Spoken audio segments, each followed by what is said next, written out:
Assalamualaikum warahmatullahi wabarakatuh. Salam sejahtera bagi kita semua. Salam, Om Swastiastu, Namo Buddhaya, salam kebajikan. Hai teman-teman semua, perkenalkan nama saya Rani Simanjuntak dari kelas 12 Akuntansi 1 SMK Multistudy High School Batam. Jadi pada kesempatan kali ini Rohani bakal ngebahas beberapa materi atau mereview materi akuntansi keuangan selama Rani belajar di semester 1 ini yang diajar atau yang dibimbing oleh Bu Elis. Nah, beberapa poin sih, cuman 5 poin aja yang bakal Rani bahas di video kali ini, yang dimana ada rekonsiliasi bank, terus ada voucher dan cek register, lalu ada aset tetap, ada wesel, dan ada obligasi. Jadi 5 ini bakal kita bahas secara umumnya ya kawan-kawan. Oke, teman-teman, sebelum nonton video ini dari awal sampai akhir, teman-teman harus like, comment, subscribe, dan share ke teman-teman yang lain agar teman-teman yang lain dapat peluang yang lebih banyak lagi untuk mengetahui tentang akuntansi keuangan SMK kelas 3 ya kawan-kawan. Oke teman-teman, kita masuk ke poin pertama yaitu rekonsiliasi bank. Nah, rekonsiliasi bank kita dari pengertiannya dulu. Rekonsiliasi bank merupakan pembukuan laporan oleh pihak perusahaan mengenai saldo kas dan penjelasan sebab-sebab terjadinya ketidaksesuaian antara saldo kas perusahaan dengan saldo kas yang ada di bank atau dalam rekening koran. Nah, ini kayak misalkan, ini pasti setiap pengeluaran transaksi maupun di bank ataupun yang tidak di bank secara langsung cash, petty cash, itu pasti Rani bakal catat. Kalau Rani bekerja di suatu perusahaan ya, misalkan Rani seorang akuntan ceritanya.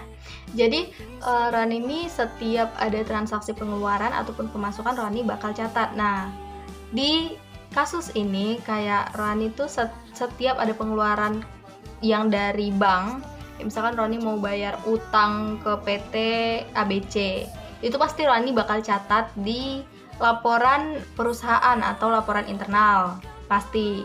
Dan nanti pasti Rani bakal ada pembeda atau Rani cek juga di rekening koran, yang dimana rekening koran ini akan diberikan oleh bank kepada perusahaan di setiap bulannya.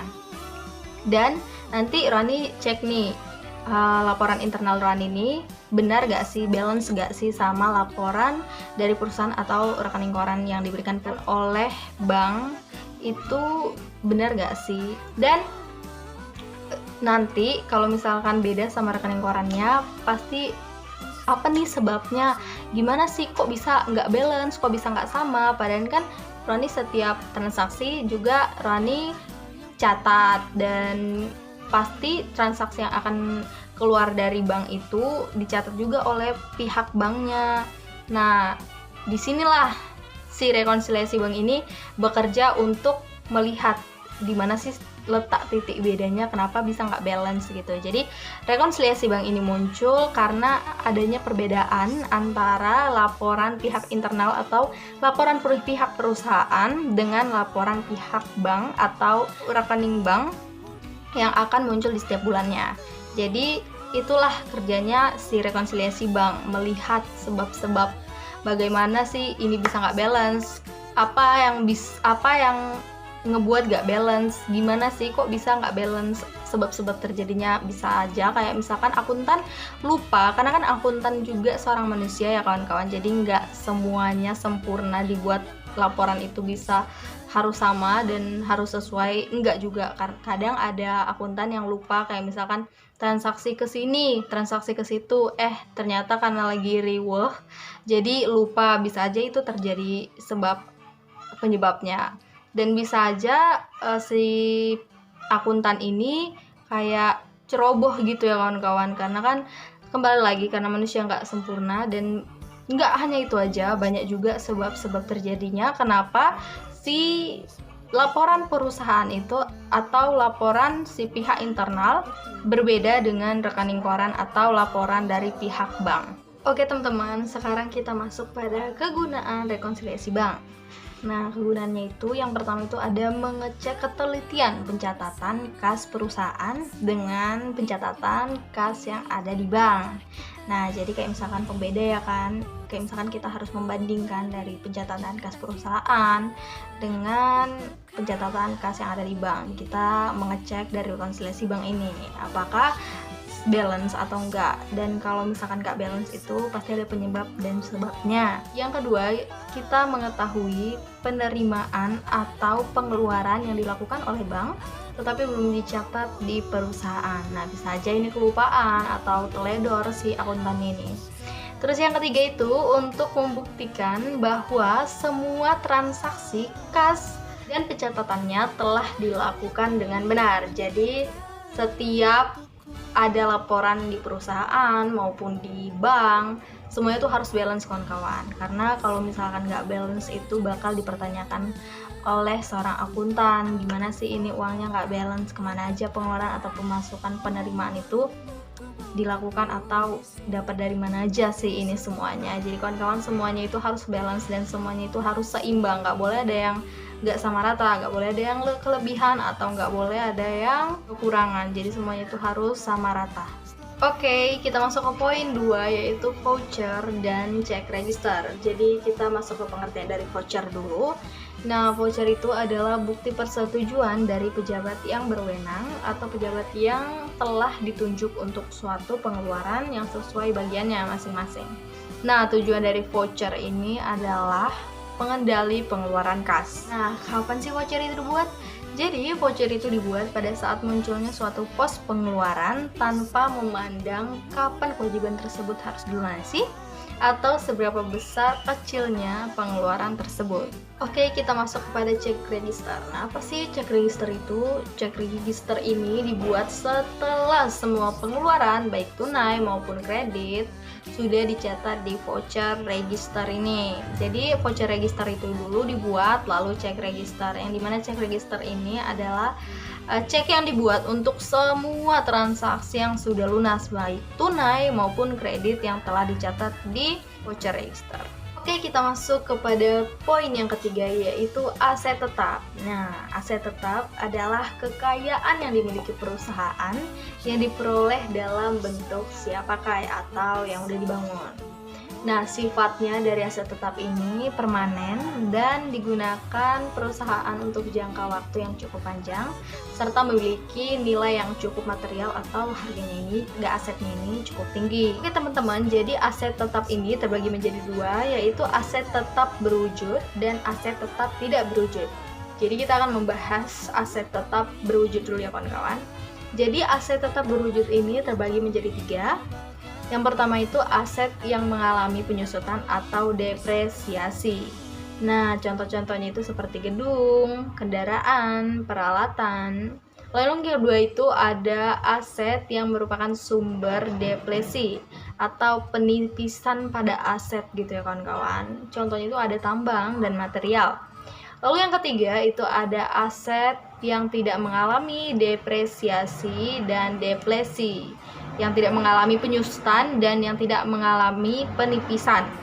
Itu contohnya seperti tanah. Oke, kita masuk ke yang kedua itu ada aset tetap tidak berwujud.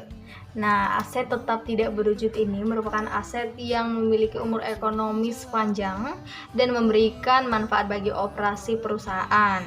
Nah, aset tetap tidak berwujud ini dari namanya tidak berwujud itu kita dapat tahu nih langsung bahwa aset tetap ini nggak memiliki fisik, nggak memiliki bentuk, nggak bisa dapat kita lihat secara langsung atau kita nggak bisa dapat kita lihat langsung nih, kayak misalkan kita raba atau kita lihat warnanya tuh nggak ada, bentuknya tuh nggak ada, fisiknya tuh nggak ada. Nah, aset tetap tidak berwujud ini dilihat atau dapat kita rasakan itu dari keistimewaannya. Jadi contoh dari aset tetap tidak berwujud itu ada hak paten, hak cipta, merek dagang, franchise atau lisensi atau warabala, terus ada goodwill, depresi, perangkat lunak, lalu yang terakhir itu ada aset tetap dalam pengembangan. Oke, kita masuk ke poin nomor 4, itu ada wesel. Nah, pengertian dari wesel itu adalah wesel sebuah bukti janji tertulis bahwa pemberi wesel akan membayarkan uang dalam jumlah tertentu pada tanggal yang disepakati pada penerimaan wesel.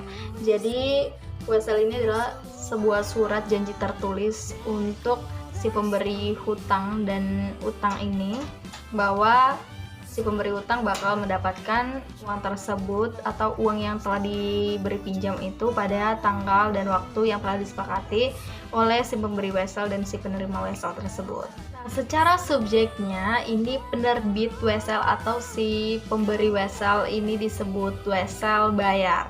Sedangkan yang menerima wesel itu disebut wesel tagih. Oke, jadi wesel itu juga ada yang berbunga dan tidak berbunga. Yang dimana wesel berbunga ini cukup lama ya kawan-kawan. Nah, bisa aja weselnya ini berjalan lebih dari 1 bulan.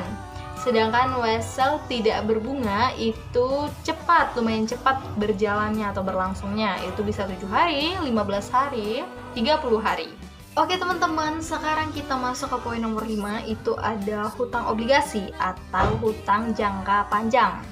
Nah, hutang obligasi atau hutang jangka panjang ini merupakan surat hutang jangka panjang yang diterbitkan oleh peminjam dengan bunga tiap periodenya kepada para pemegangnya. Hampir sama sih sama wesel, tapi ada bedanya nih kawan-kawan. Sebelum kita masuk pada perbedaan antara wesel dan hutang obligasi atau hutang jangka panjang ini teman-teman, kita harus mengetahui, nah obligasi ini diterbitkan untuk apa, tujuannya untuk apa nih?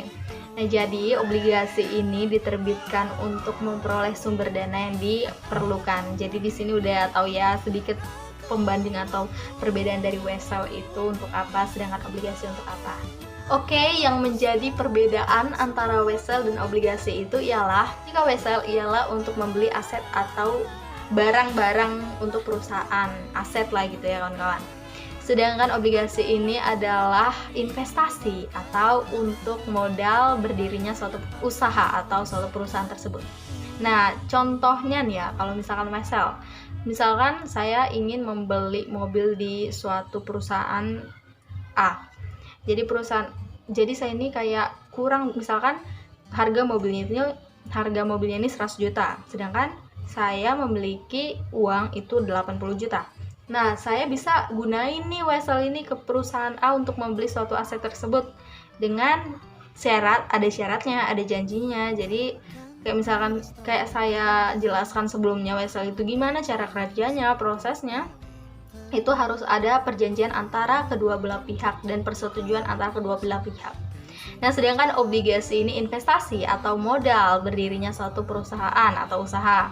Nah, obligasi misalkan saya mau ngebangun usaha nih, tapi modal saya kurang. Bisa aja saya mengajukan obligasi kepada si A atau si B lah gitu. Ataupun misalkan ada orang nih buka usaha tapi modalnya kurang. Nah, bisa aja saya memberikan uang saya kepada mereka. Nah, itu disebut obligasi atau investasi ataupun untuk modal berdirinya suatu usaha. Jadi, perbedaannya cukup signifikan ya kawan-kawan, yang satunya untuk membeli aset, yang satunya untuk investasi. Teman-teman, makasih banyak yang sudah nonton video ini dari awal sampai akhir, dan terima kasih telah mendengar pembahasan secara umum dari rekonsiliasi bank, voucher register atau cek register, lalu ada aset tetap, wesel, dan obligasi. Cukup sekian dan terima kasih. Jika ada kesalahan kata mohon dimaafkan karena yang sempurna hanya milik di atas. Oke, sampai jumpa di materi selanjutnya. Oke.